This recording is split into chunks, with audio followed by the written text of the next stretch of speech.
তাকদীরের প্রতি ঈমান, ভাগ্যের ভালো মন্দের প্রতি ঈমান, বিষয়টি খুবই গুরুত্বপূর্ণ।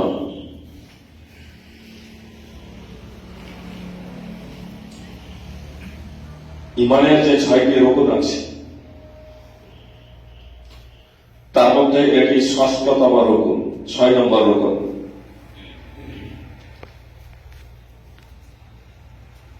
ঈমান বিশুদ্ধ হওয়ার জন্য, আমল আল্লাহ তাআলার নিকটে কবুল হওয়ার জন্য অন্যতম একটি রকম তথা বিষয় হল যে ভাগ্য ভালো মন্দের প্রতি ঈমান আনয়ন করা।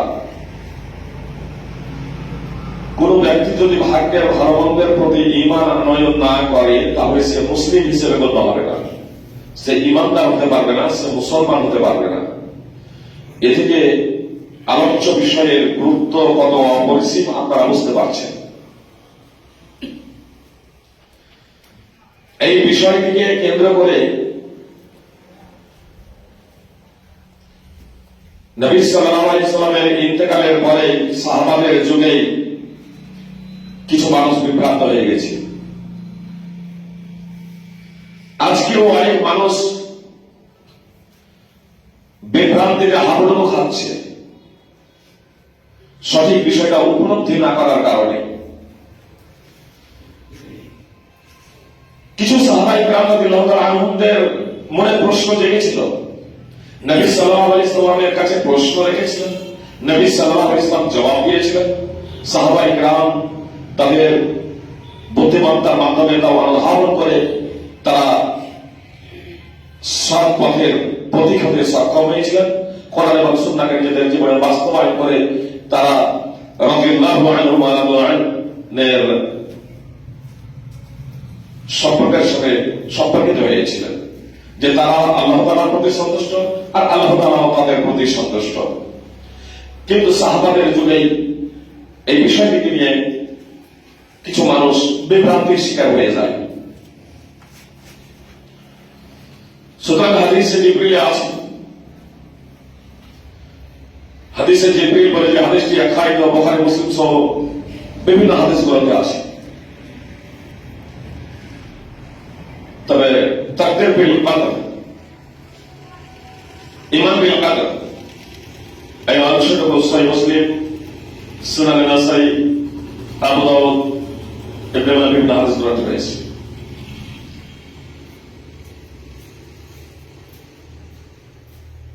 রাসূল সাল্লাল্লাহু আলাইহি ওয়াসাল্লাম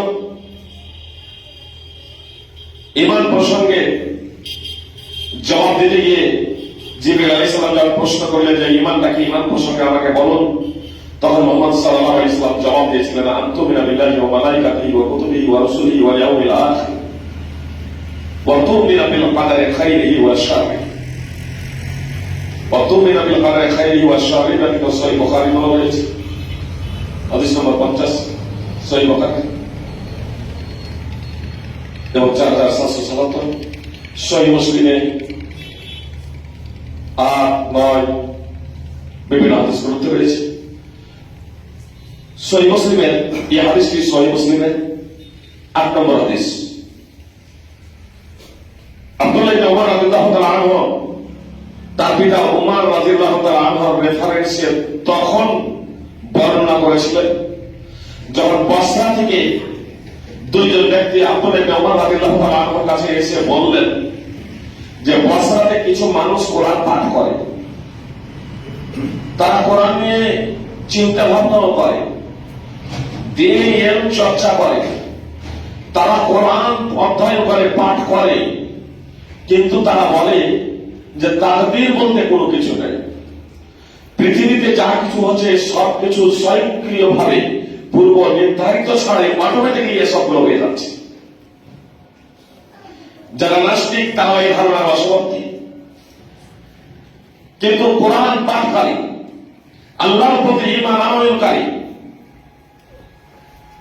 মালায়েকা তথা ফেরেশতাদের প্রতি ঈমান আনয়নকারী, নবী রাসূলদের প্রতি ঈমান আনয়নকারী, আসমানি গ্রন্থের প্রতি ঈমান আনয়নকারী ব্যক্তিদের মধ্যেও সর্বপ্রথম বাসরাতে মাবাদ আল জুহানি এই তাকদীর প্রসঙ্গে, ভাগ্য প্রসঙ্গে অস্বীকৃতি জ্ঞাপন করেছিল যে ভাগ্য বলতে কোনো কিছু নেই, পৃথিবীতে যা কিছু হচ্ছে সবকিছু স্বয়ংক্রিয়ভাবে সংঘটিত হচ্ছে।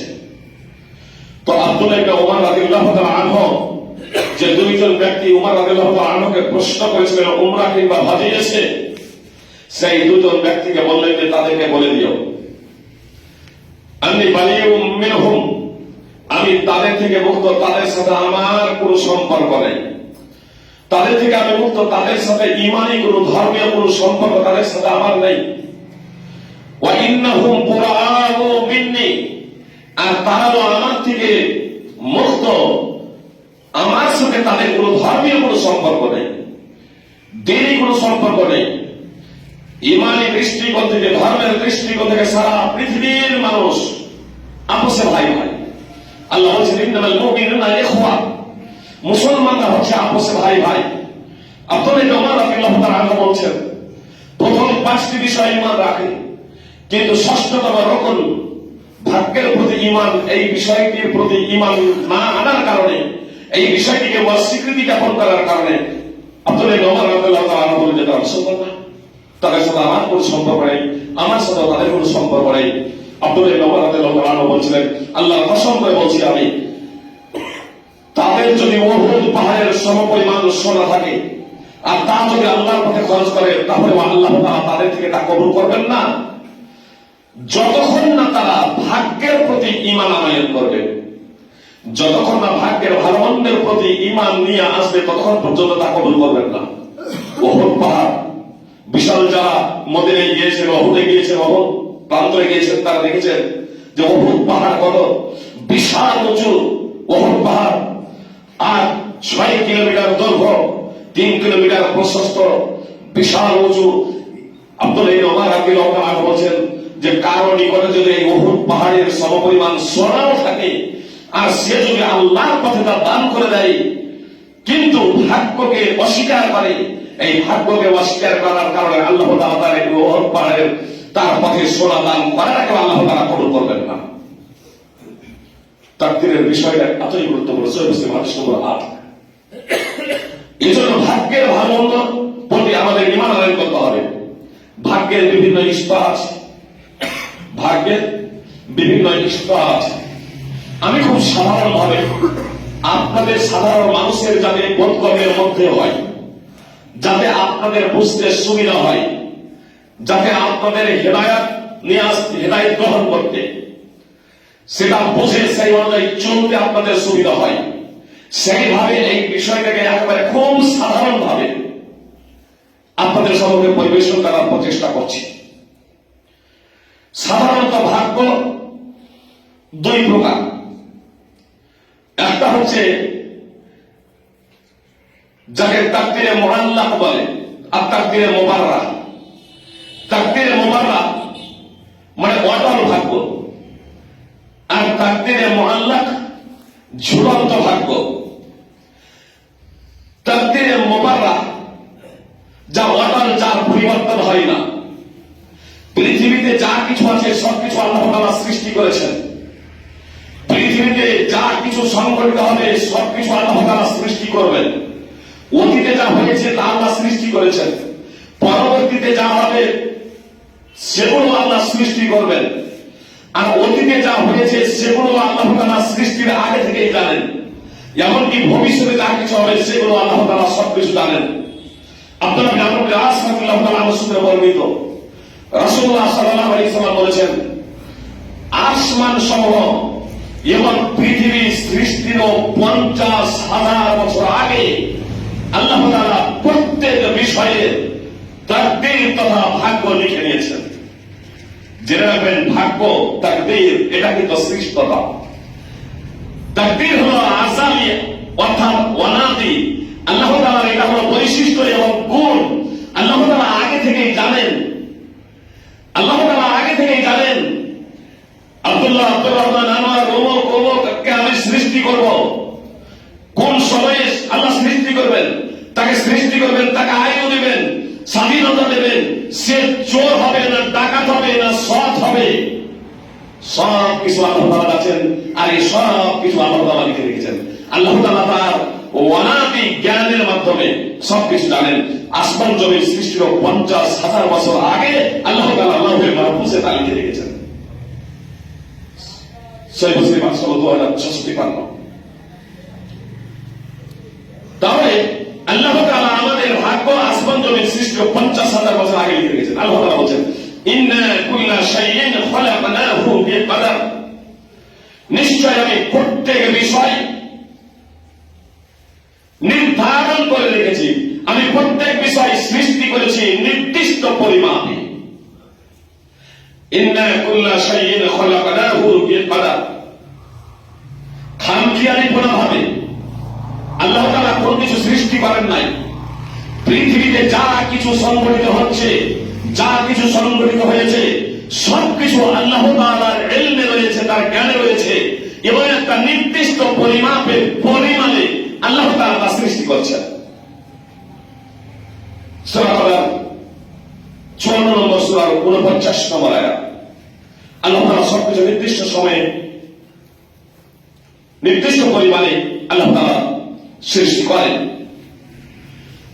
এমনকি মন্দ যে সমস্ত জিনিসগুলো আছে খারাপ, ভালো জিনিস তারা সৃষ্টি করেছেন। মন্দ যে সমস্ত জিনিসগুলো আছে, এখন আমাদের রাজ্যে এগুলোকে মন্দ বলছি।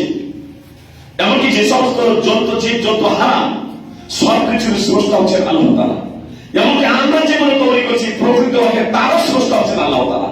আল্লাহ তাআলা বলছেন, আল্লাহু খালাকাকুম ওয়া মা তা'মালুন, আল্লাহ তাআলা তোমাদেরকে সৃষ্টি করেছেন এবং তোমরা যা কিছু করছো সেগুলো আল্লাহ তাআলাই সৃষ্টি করেছেন। আমরা তো জোড়া তালি লাগাচ্ছি, আমরা বিমান তৈরি করছি, এরোপ্লেন তৈরি করছি, ট্রেন তৈরি করছি, তো কি থেকে তৈরি করছি?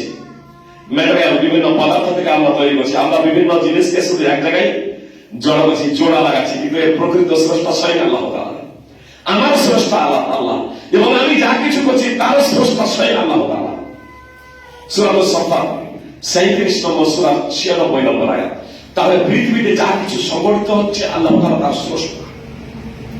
তবে আল্লাহ তাআলা আমাদের জন্য ঈমান আনয়ন করাকে, সৎ কর্ম করাকে, ভালো কাজ করাকে, এটাকে আল্লাহ তাআলা পছন্দ করেন।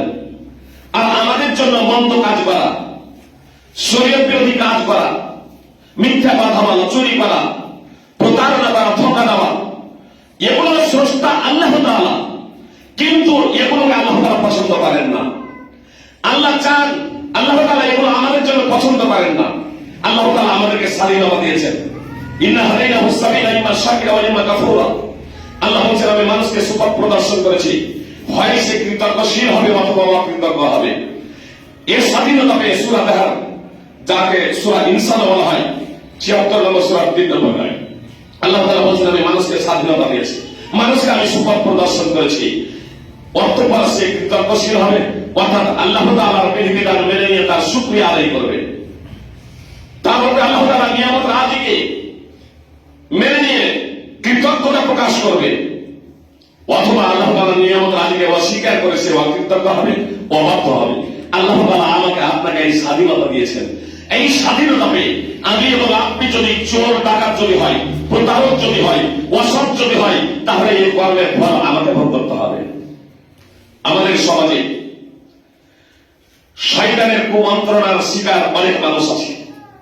ওদের ইবলিশের চালা যারা মুশরিক, তারাও এই কথা অনেক সময় বলতো, এবং কিয়ামতের দিনেও বলবে, যদি আল্লাহ যদি না চাইতেন তাহলে তো আমরা ঝগড়া করতাম না, তাহলে আমরা মারামারি করতাম না, তাহলে আমরা শিরক করতাম না, আল্লাহ চেয়েছেন বলে আমরা শিরক করেছি। এটা হচ্ছে তাদের ঘোড়া যুক্তি। সুপ্রিয় ভাই বোন, আল্লাহ মানুষকে যে বলছেন স্বাধীনতা আমি দিয়েছি,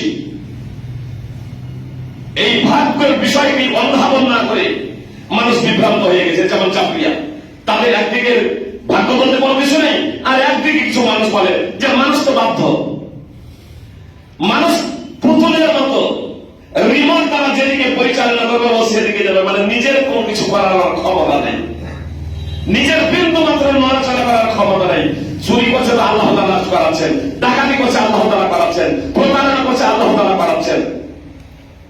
এগুলো ভ্রান্ত ভ্রান্ত ধারণা এবং ভ্রান্ত আকীদা সুপ্রিয় ভাই বোন, পৃথিবীর আদালত তো মেনে নেবে না, আমি আপনিও মেনে নেব না। একটা উদাহরণ দিয়ে বুঝতে সুবিধা হবে। চোর চুরি করেছে, চুরি করে ধরা পড়েছে, আদালতে যখন তাকে পেশ করা হলো, তাকে শাস্তি শোনানো হচ্ছে। চুরির অপরাধে ধরা পড়েছে, তাকে শাস্তি শোনানো হচ্ছে। বা আমাদের বাড়িতে চোর চুরি করতে এসেছে, সে ধরা পড়ে গেছে, এবার যখন তাকে শাস্তি দেওয়ার জন্য আমরা প্রস্তুত, সে সময় চোর বলছে যে এটা তো আমি ইচ্ছাকৃত ভাবে করি নাই, আল্লাহ তাআলা লিখে রেখেছেন আমার ভাগ্যে, তার জন্য আমি চুরি করেছি। এ কথা শুনে আদালত তাকে ছেড়ে দেবে না? আমরা ছেড়ে দেবো? কি বলছেন? ছেড়ে দেব? কেউ ছাড়বো না, কেউ ছাড়বো না। কেন? ওর এই যুক্তি শুনবো না যে আল্লাহ আমাকে চুরি করাছে, আল্লাহ আমার ভাগ্যে লিখে রেখেছে, এই জন্য চুরি করেছিল, তোমার চুরি করতাম না। তাহলে আদালত এটা মেনে নেবে না। মুসলিম আদালত হোক আর মুসলিম আদালত হোক, আমি আপনি মেনে নেব না। এটা আমি আপনি মেনে নেব না। চুরি করেছে, চুরির শাস্তি ভোগ করতে হবে। আল্লাহ তাআলা মানুষকে স্বাধীনতা দিয়েছেন। এই স্বাধীনতা অবশ্য নিজের খেয়াল খুশি ইচ্ছা মতো না। আল্লাহ তাআলা ভালো এবং মন্দ সবকিছুকে সৃষ্টি করেছেন, এবং আল্লাহ তাআলার ইচ্ছা, সার্বভৌম ইচ্ছা, সেই ইচ্ছার আওতাধীন প্রত্যেকে। আল্লাহ তাআলা বলেছেন, ইন হুয়া ইল্লা যিকরুল লিল আলামিন, নিশ্চয়ই কোরআন হলো নিখিল বিশ্বের জন্য উপদেশ স্বরূপ, উপদেশ মাত্র। লিমান শাআ মিনকুম আন ইস্তাকিম, তার জন্য তোমাদের মধ্যে যে কেউ সরল পথে চলতে চায়। ওয়া মা তাশাউনা ইল্লা আন ইয়াশা আল্লাহু রাব্বুল আলামিন, আর তোমরা ইচ্ছা করতে পারো না, আল্লাহ তাআলার ইচ্ছা ব্যতীত, যিনি নিখিল বিশ্বের প্রতিপালক। সূরা তাকবীরের এই বড় আয়াত। তাহলে বলবেন যে আমরা যে আল্লাহ তাআলার ইচ্ছা করতে পারবো না, আল্লাহ বলছেন বিভ্রান্ত হয়েছে যে আল্লাহ বলেন যে সরল পথে চলতে চাই, তার জন্য এটা উপদেশ, কোরআন হলো উপদেশ। আর তোমরা আল্লাহ তাআলার ইচ্ছা ব্যতীত কোন ইচ্ছা করতে পারো না। রব্বুল আলামিন, যিনি নিখিল বিশ্বের প্রতিপালক। কেউ বলবেন তাহলে আমরা যে চুরি করছি এটা আল্লাহ তাআলার ইচ্ছা? যে আল্লাহ তাআলা ইচ্ছার এটা আওতাধীন। আল্লাহ তাআলা আমাকে আপনাকে স্বাধীনতা দিয়েছে, আমি চুরি করব, আমি ডাকাতি করব, আমি আমাকে স্বাধীনতা দিয়েছেন, আমি চুরি নাও করতে পারি, আমি ডাকাতি নাও করতে পারি। এটা আল্লাহ তাআলার ইচ্ছার অন্তর্ভুক্ত, আমি এবং আপনি। এই জন্য দেখবেন অনেকেই চুরি করতে গিয়ে আবার সে ফিরে আসে, চুরি করতে গিয়ে আবার ফিরে আসে। আমি দান করতে পারি, আবার দান নাও করতে পারি। আমার কাছে কেউ এলো, আমি দান করলাম, আবার কেউ এলো, আমি দান করলাম না। এটা আমার ইচ্ছা নেই। আর এই ইচ্ছা আল্লাহ তাআলার সার্বভৌমত্ব যে ইচ্ছা, সেই ইচ্ছার আওতাধীন। এজন্য মুহাম্মদ সাল্লাল্লাহু আলাইহি ওয়াসাল্লাম বলেছেন, মান আহাব্বা আন ইউবসাকা লাহু ফি রিজকিহি ওয়া ইউনসা লাহু ফি আসরিহি ফালইয়াসির রাহিমা। যে কেউ এটা পছন্দ করে যে তার রিস্ক বৃদ্ধি হোক, যে কেউ এটা পছন্দ করে যে তার রিস্ক বৃদ্ধি হোক এবং তার আয়ু বৃদ্ধি হোক, ফালইয়াসির রাহিমা, সে যেন আত্মীয়তার সম্পর্ক বজায় রাখে। বুখারী মুসলিমের হাদিস। মুহাম্মদ সাল্লাল্লাহু আলাইহি ওয়াসাল্লাম মাত্র হাদিসের দ্বারা আমাদেরকে বললেন যে আত্মীয়তার সম্পর্ক বজায় রাখলে, আত্মীয়তার সম্পর্ক বজায় রাখলে দুটো লাভ হবে। এক, আয়ু বৃদ্ধি হবে, আর রিস্ক বৃদ্ধি হবে। এর দুটো ব্যাখ্যা মুহাদ্দিসিন ইকরাম করেছেন। আয়ু বৃদ্ধি হবে মানে ঝুলন্ত যে আয়ু ছিল, আমি অমুককে ওয়াটাল ভাগ্যে আমি ও লিখে রেখেছেন আল্লাহ তাআলা যে 50 বছর তাকে আয়ু দেওয়া হলো, লৌহে মাহফুজে লিখে রেখেছেন। আর তাকদীর মুআল্লাক, ঝুলন্ত ভাগ্যে আল্লাহ তাআলা এটা শর্ত করেছেন যে এই ব্যক্তি যদি এই কাজ যদি করে, আত্মীয়তার সম্পর্ক যদি বজায় যদি রাখে, তাহলে তার সাথে সম্পৃক্ত যে তার রিস্কে বৃদ্ধি করা হবে, তার আয়ু বৃদ্ধি করা হবে। অর্থাৎ 5 বছর, এখানে 50 বছর ছিল, এখানে 45 বছর, মানে 5 বছর বৃদ্ধি। একটা তাৎপর্য। আর দ্বিতীয় তাৎপর্য হচ্ছে যে ওই অল্প সময়ের মধ্যে আল্লাহ তাআলা আমাকে এমন ভালো কাজ করার তৌফিক প্রদান করবেন যা দীর্ঘ সময়ও সেটা করা সম্ভব ছিল না। যেমন উম্মতে মুসলিমের জন্য আল্লাহ তাআলা আগেকার মানুষ অনেক অনেক বছর ধরে বাঁচতেন, কিন্তু উম্মতে মুসলিমের জন্য আল্লাহ তাআলা লাইলাতুল কদর রমাদানে এমন একটি মর্যাদাময় রজনী রেখে দিয়েছেন যে সেই রাত্রে কেউ যদি ইবাদত করে তাহলে হাজার মাস অপেক্ষার ইবাদত থেকে এই ইবাদত উত্তম। রিস্ক আপনাকে দেওয়া হবে, সেই রিস্কের মাধ্যমে বরকত হবে, সেই রিস্কের মাধ্যমে আপনি বরকত লাভ করতে পারবেন। এর তাৎপর্য ওলামায়ে কেরাম। আর একটা হচ্ছে প্রকৃত মাত্রায় 45 ছিল সেখানে 50 বছর আপনার আয়ু করে দেওয়া হবে। লাভে মাহফুজে আমার আপনার আয়ু কতটা লেখা আছে, আমার আপনার আয়ু কতটা আছে, এটা আমরা কেউ জানি না। এমনকি 2 বছর আগেও, আমার মৃত্যুর 2 বছর আগেও ফেরেশতারাও জানেন না, মালাকুল মউত তিনিও জানেন না 2 বছর আগে। আবার তার কারণ তখন তাকেও এটা স্থানান্তরিত করা হয় নাই। সুপ্রিয় ভাই বোন, মানে 1 বছর আগে, 1 বছরের মধ্যে পৃথিবীতে যা কিছু সংঘটিত হয় এই বিষয়গুলো ফেরেশতাদেরকে হস্তান্তর করা হয়, ফেরেশতাদেরকে জানিয়ে দেওয়া হয়, তখন তারা অবগত হন যে 1 বছরের মধ্যে কি সংঘটিত হতে যাচ্ছে। 1 বছরের মধ্যে তো লৌহে মাহফুজে যা কিছু আছে তার জ্ঞান একমাত্র আল্লাহর কাছে আছে, আল্লাহ ছাড়া কার কাছে তার জ্ঞান নেই। আলহামদুলিল্লাহ ওয়াসসালাতু ওয়াসসালামু আলা রাসূলিল্লাহ আম্মা বা'দ আউযু বিল্লাহি মিনাশ শাইতানির রাজীম ইন্না আল্লাহা ওয়া মালাইকাতাহু ইউসাল্লুনা আলা নাবিয়্যিহি আল্লাযীনা আমানু সাল্লু আলাইহি ওয়া সাল্লিমু তাসলিমা আল্লাহুম্মা সাল্লি আলা মুহাম্মাদ ওয়া আলা মুহাম্মাদ ওয়া সাল্লি আলা ইব্রাহিম ওয়া আলা আলি ইব্রাহিম ইন্নাকা হামিদুম মাজিদ আল্লাহুম্মা বারিক আলা মুহাম্মাদ ওয়া আলা আলি মুহাম্মাদ ওয়া বারিক আলা ইব্রাহিম ওয়া আলা আলি ইব্রাহিম ইন্নাকা হামিদুম মাজিদ إن الله وملائكته يصلون على النبي يا الذين آمنوا صلوا عليه وسلموا تسليما اللهم صل على محمد وعلى آل محمد كما صليت على إبراهيم وعلى آل إبراهيم إنك حميد مجيد اللهم بارك على محمد وعلى آل محمد كما باركت على إبراهيم وعلى آل إبراهيم إنك حميد مجيد সুপ্রিয় ভাই, আপনাদের সঙ্গে তাকদীরের বিষয় নিয়ে আলোচনা করছিলাম। সাধারণত আমাদের খুব বিষয়টি খুব সহজভাবে বোঝানোর জন্য আমাদের জীবনে এই বিভাগটাকে যদি আমরা যদি পাট করে ভাগ করব মনে করি, তাহলে 4টি স্তরে এই তাকদীরকে ভাগ করা যেতে পারে। একটা হচ্ছে দৈনন্দিন জীবনে আমাদের তাকদীর। দৈনন্দিন জীবনে প্রত্যেক দিন আল্লাহ তাআলা বলেন কুল্লা শাইইন হুয়া ফি শান, কুল্লা শাইইন হুয়া ফি শান। আল্লাহ তাআলা বলেন প্রত্যেক দিন আল্লাহ তাআলা গুরুত্বপূর্ণ কর্মে নিয়োজিত। প্রত্যেক দিন দৈনন্দিন জীবনে আল্লাহ তাআলা গুরুত্বপূর্ণ কাজ করতেই আছে। সূরা রহমান 55 নম্বর সূরা 29 নম্বর আয়াতের অংশ বিশেষ। প্রত্যেক দিন পৃথিবীতে যা কিছু সংঘটিত হচ্ছে এটা আল্লাহ তাআলা অনবরত করতে আছেন। ধনীকে কখনো গরিব বানাচ্ছেন, গরিবকে কখনো ধনী করছেন, কখনো সুস্থ ব্যক্তিকে অসুস্থ করছেন, কখনো অসুস্থ ব্যক্তিকে সুস্থ করছেন, কাউকে ক্ষমা করছেন, কাউকে বিপদে ফেলছেন, কাউকে বিপদ থেকে উদ্ধার করছেন। পৃথিবীতে যা কিছু অনবরত ঘটতে আছে অনবরত, এ সব কিছু আল্লাহ তাআলার কর্ম, এ সব কিছু আল্লাহ তাআলার কর্ম।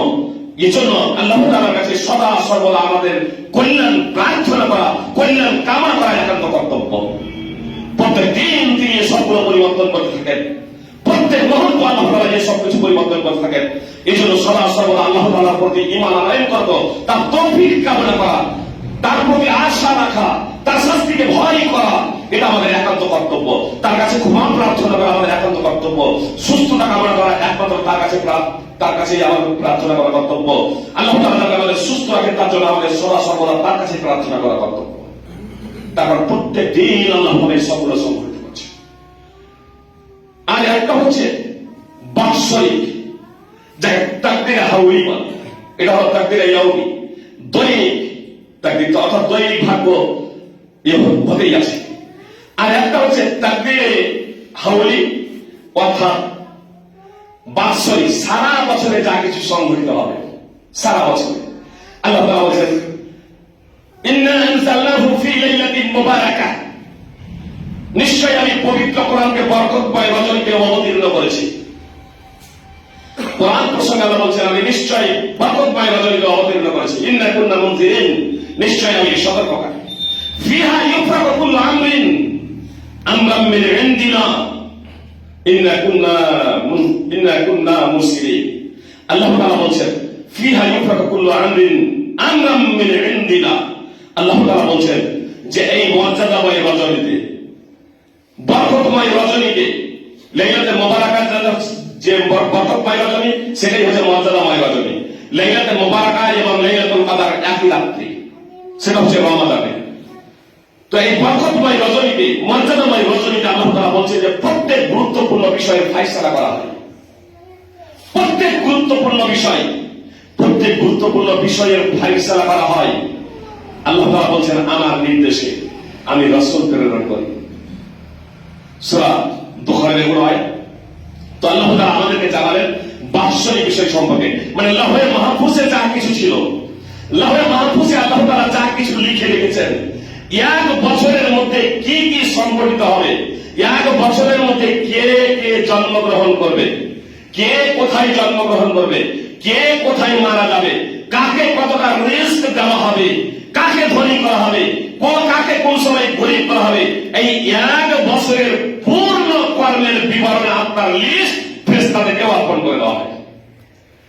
এবার যেহেতু আল্লাহ তাআলা এক বছরের লিস্ট ফেরেশতাদেরকে দিয়ে দেন, তখন ফেরেশতারা আপসে বলা বলি করে, ফেরেশতাদের কাছে আসে, এর থেকে অনেক সময় আপনার শয়তানে শুনে নেই, জিনেরা শুনে নেই, তখন তার দোষর তার বন্ধুদের কানে কানে বলে দেয়। এই জন্য অনেক সময় দেখা যায় যারা ও যা বলেছে তার কথার সাথে মিলে গেছে, আসলে ওই চুরি করে আল্লাহ তাআলা যে মালায়েকা ফেরেশতাদেরকে দিয়েছেন, সেখানে তারা যখন আপসে বলা বলি করেছে, তখন সেই বিষয়টা অবগত হয়ে গিয়ে তারা অনেক সময় বলে দেয় যে অমুকের ছেলে হবে না অমুকের মেয়ে হবে বা অমুকের ছেলে হবে, মানে আগে পেয়ে গেছে সংবাদ, মালায়েকার কাছে এসেছে, সেখান থেকে তারা চুরি করে স্মরণ করে সেই বিষয়টা অনেক সময় বলে দেয়। আল্লাহ তাআলা এক বছরে যা কিছু সংঘটিত হবে সেই বিষয়টা মালায়েকাদেরকে অর্পণ করে দেন, জানিয়ে দেন। লাউহে মাহফুজ থেকে আগে থেকে লেখা আছে, এটা প্রত্যেক বছরে আপনার ফেরেশতাদের কাছে স্থানান্তরিত হতে থাকে, এক বছরের মধ্যে যা কিছু হবে। এই জন্য আব্দুল্লাহ ইবনে আব্বাস রাদিয়াল্লাহু তাআলা বলছেন যে তুমি দেখছো কোনো ব্যক্তি এই পৃথিবীতে চলাচল করছে, কিন্তু ফেরেশতার লিস্টে তুমি মৃত, ফেরেশতার কাছে লিস্ট চলে এসেছে, ফেরেশতার কাছে মালাকুল মউতের কাছে আপনার আমার লিস্ট পৌঁছে গিয়েছে। যদি এক বছরের মধ্যে যদি আমার যদি মৃত্যু হয়, তাহলে মৃত্যুর তালিকায় আমার নাম ফেরেশতার কাছে আছে। আল্লাহ তাআলা আগে থেকেই জানেন, কিন্তু ফেরেশতাও অবগত হয়ে গেছেন যে আমি মারা যাবো, বেরিয়ার জিন্দাবাদ, কোন জায়গায় মারা যাবো, এটা একমাত্র আল্লাহ তাআলা জানেন। সুপ্রিয় ভাতৃ, আর একটা হচ্ছে তাকদীরে উমরি। এই তাকদীরে উমরি বলতে সারা জীবনে আমার আপনার যে আয়ু, পূর্ণ জীবন, এই পূর্ণ জীবনে আমি কি করব, আমি কি খাবো, আমি কি করব, আমি কি খাবো, আমি সৎ না অসৎ, আমার কতটা আয়ু, এ টোটাল আমার লেখা হয়ে গেছে। সুতরাং আব্দুল্লাহ ইবনে মাসউদ রাদিয়াল্লাহু তাআলা আনহু সূত্রে বর্ণিত হাদিস, বিখ্যাত হাদিস, সহিহ বুখারী মুসলিম সহ বিভিন্ন হাদিস গ্রন্থ রয়েছে। সহিহ বুখারী হাদিস নম্বর 3208 এবং 3332। তো আব্দুল্লাহ ইবনে মাসউদ রাদিয়াল্লাহু তাআলা বলেছেন যে রাসূলুল্লাহ সাল্লাল্লাহু আলাইহি সাল্লাম বলেছেন, যখন মাতৃ জঠরে একটা শিশুর বয়স 4 মাস তথা 120 দিন হয়, 120 দিন, তখন একজন ফেরেশতাকে আল্লাহ তাআলা প্রেরণ করেন, আর সেই ফেরেশতা আসেন আত্মা নিয়ে। মাতৃ জঠরে যে শিশুটার বয়স হয়েছে 119 দিন পর্যন্ত, তখন আত্মা নেই। এই জন্য 119 দিনের মধ্যে যদি মাতৃ জঠর থেকে শিশুটা ভূমিষ্ঠ হয়ে যায়, তার আপনার অঙ্গ প্রত্যঙ্গ সম্পূর্ণ হয়ে যাবে। 119 দিনের মধ্যে অঙ্গ প্রত্যঙ্গ এগুলো সব হয়ে যাবে, তারপরেও ভূমিষ্ঠ যদি নড়াচড়াও করে, আপনার জানাজা পড়া হবে না, তাকে এইরকম দাফন করে দিতে হবে। কিন্তু 4 মাসের পরে যদি ভূমিষ্ঠ যদি হয়ে যায় আর যদি মৃত হয়, তাহলে তার জানাজা পড়তে হবে। আমাদের সমাজে যেটা প্রচলিত আছে যে চিৎকার না করলে জানাজা পড়া যাবে না, এই হাদিস সহিহ নয়, এটা সুনানে তিরমিজির এটা জয়ীফ হাদিস। বরং জানাজা পড়তে হবে 4 মাস পরে, 120 দিন পরে। কেন? তখন আত্মা ফুকা হয়ে যায়। তো রাসূল সাল্লাল্লাহু আলাইহি ওয়াসাল্লাম বলেন যে একজন ফেরেশতা আছেন, আত্মা কখনো ফুকান না, আগে 4টি জিনিস লিখে দেন। আয়ু লিখে দেন, তার আয়ু, কার আয়ু লিখছেন। এখন আত্মা ফুকাই নাই, এই শরীরের এই যে বডিটা দেখছেন, এই বডিটার এই শরীরের যে জীবন আছে, মাতৃ জঠরে 119 দিন পর্যন্ত যে সে লালন পালন হয়েছে, বড় হয়েছে, 120 দিনে পৌঁছেছে, তার রক্ত মাংস সবকিছু হয়ে গেছে, এখন আত্মা ফুকা হয় নাই। এর আয়ু লেখা হয়েছে, এই জীবটার আয়ু লেখা হচ্ছে, এর রিস্ক লেখা হচ্ছে যে এ কতটা খাবে, এ কতটা খাবে। আপনার এই দুনিয়ার ফল মূল ফসল ফসল শস্য ইত্যাদি এ সবগুলো কিন্তু আত্মা খাবে না, এগুলো এর শরীর খাবে। এর শরীরের জন্যই লেখা হচ্ছে, তাহলে এর আয়ু লেখা হচ্ছে, জীবনের আয়ু লেখা হচ্ছে, এর আপনার খাদ্য লেখা হচ্ছে, এর খাদ্য লেখা হচ্ছে, এর আয়ু লেখা হচ্ছে, রিস্ক তথা খাদ্য লেখা হচ্ছে, এর আমল লেখা হচ্ছে, কর্ম লেখা হচ্ছে, যে কি করবে না করবে। আল্লাহ তাআলা জানেন, সেই তার অনাদি জ্ঞানের মাধ্যম দিয়ে জানেন যাবে ফৈজি সাহেবকে 60-70 বছর আয়ু, এই 60-70 বছরের মধ্যে সে কি করবে এটা আল্লাহ তাআলা জানেন। সেই বিষয়টা মালাইকার মাধ্যম দিয়ে আল্লাহ তাআলা লিখে দিচ্ছেন, এই শরীরের জন্য লিখে দিচ্ছেন আয়ু, তার রিস্ক এবং তার আমল, এবং লিখে দিচ্ছেন যে সৎ না অসৎ। এই চারটি জিনিস লিখে দেওয়ার পরে সুম্মা ইউনফাখু ফীহি রূহ, মুহাম্মদ সাল্লাল্লাহু আলাইহি ওয়াসাল্লাম বলেন তারপরে আত্মা ফুঁকে দেওয়া হয়, তারপরে আত্মা ফুঁকে দেওয়া হয়। অতএব আমাদেরকে